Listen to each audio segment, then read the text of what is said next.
அண்மை செய்தி தனுஷுக்கு எதிராக அறிக்கை விட்ட நயன்தாரா மீதும் அவரது கணவர் விக்னேஷ் சிவன் மீதும் தயாரிப்பாளர் புகார் அளித்திருப்பதாக அண்மை தகவல் கிடைத்திருக்கிறது. எல்ஐசி என்ற எண் தனது நிறுவன தலைப்பை தனது அனுமதியின்றி விக்னேஷ் சிவன் பயன்படுத்தியதாக தயாரிப்பாளர் எஸ் குமரன் புகார் அளித்திருக்கிறார். இதனை நாம் அண்மை செய்தியாக பார்த்து வருகிறோம். இது தொடர்பான கூடுதல் விவரங்களோடு இணைகிறார் எமது செய்தியாளர் அகஸ்டின். அவரிடம் விவரங்களை கேட்டு பெறலாம். அகஸ்டின், இது தொடர்பான முழு விவரம் என பதிவு பண்ணுங்க.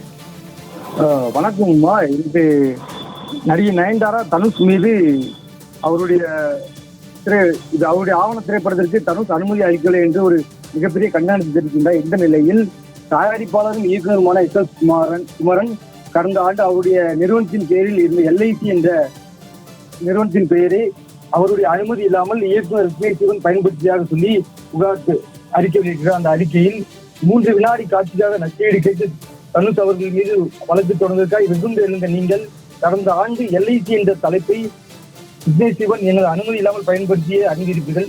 எல்ஐசி என்ற தலைப்பின் நிறுவனத்தின் பெயரில் இருப்பதை அறிந்த விக்னேஷ் சிவன் என் மேலாளர் மூலம் என்னிடம் கேட்டு நான் வழங்காத நிலையிலும் அந்த தலைப்பை அவர் படத்திற்கு விளம்பரப்படுத்திய எந்த வகையில் நியாயம் என்று கேள்வி எழுப்புகிறார்.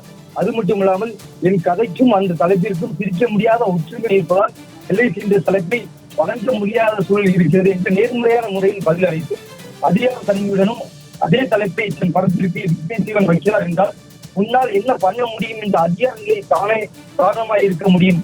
அதற்கு எந்த கடவுள் மன்றத்தில் விக்னேஷ் சிவன் பதில் சொல்வார் என்றும் கேள்வி எழுப்பியுள்ளார். அது மட்டுமில்ல, உங்களை விட பலம் பொருந்தியவர்கள் என்றால் 2 வருடம் பொறுமையோடு பயன்படுத்த அனுமதி கேட்டு நீங்கள் எளிய சிறிய படைப்பாளியான என்னிடம் எதேச்ச அதிகாரத்தோடு நடந்து கொண்டு என் மன உளைச்சல் ஆக்கியதற்கு நிச்சயம் கடவுள் மட்டத்தில் பதில் சொல்ல நேரிடும் என்றும் கேள்வி எழுப்பியுள்ளார். அது மட்டும் இல்லாமல் இப்பொழுது வரை அந்த தலைப்பினால் ஏற்பட்ட மன உளைச்சல் என்னை பாதித்துக் கொண்டிருக்கிறது. என் படத்தையும் அது பாதிப்பளித்திருக்கிறது. எந்த படைப்பாளியும் தன் படைப்பை பல காரணங்களோடு பல பொருட்செலவோடு தன் கட்டளிக்கிறார்கள். நீங்கள் உங்கள் வியாபார நோக்கத்திற்காக அதை பயன்படுத்தும் பட்சத்தில் முறையான அனுமதியோடும் முறையான மதிப்பூதியத்தோடும் பயன்படுத்த வேண்டும் என்ற அறத்தை கைக்கொள்ள வேண்டும்.